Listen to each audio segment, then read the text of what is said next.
एसेलो लफ़्ज़ छाजो short form आहे? जवाब ए स्टूडेंट्स लर्निंग आउटकम्स।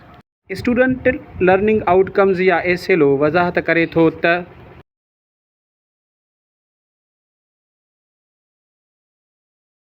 जवाब B what the students will learn या बी एबल टू डू, यानी शागिर्द छा सिखंदा या छा करण जे क़ाबिल थींदा। एस एलो में कहिड़ो फेल मयरेबल यानी पैमाइश जोॻो आहे?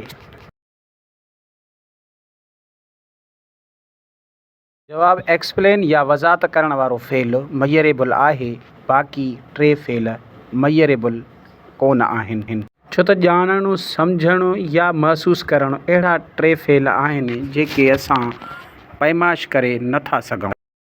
उस्ताद लिखे थो students will learn about photosynthesis. इन एसेलो में मेन मसइलो कहिड़ो आहे?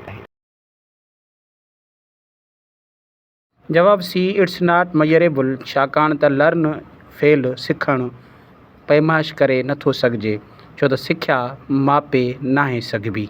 ॿार केतिरो सिखिया आहिनि?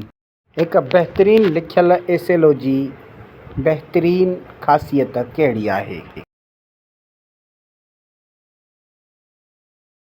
हिकु बहितरीनु एसेलो खे पैमाइश करे सघिजे थो, चेक करे सघिजे थो ऐं उनखे जाचे जूचे सघिजे थो। हिकु पैमाइश जोॻे एसेलो खे लिखण जे लाइ वधीक मुनासिबु कहिड़ो फेल आहे? जवाब सी यानी एक्सप्लेन या वज़ाहत करण वारो फेल। एसेलो जे बुनियाद ते इम्तिहान में चेक कजे थो।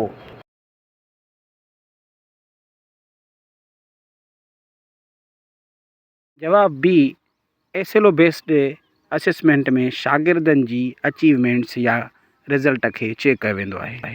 एसेलोज़ आमतौर ते लिखिया वञनि था। आमतौर ते एसेलोज़ लेसन प्लान जे मुंड में ई लिखिया वेंदा आहिनि। हेठिन मां कहिड़ो जाचे नथो सघिजे? जवाब सी यानी अंडरस्टैंड वर्ब ऑब्ज़र्वेबल कोन्हे।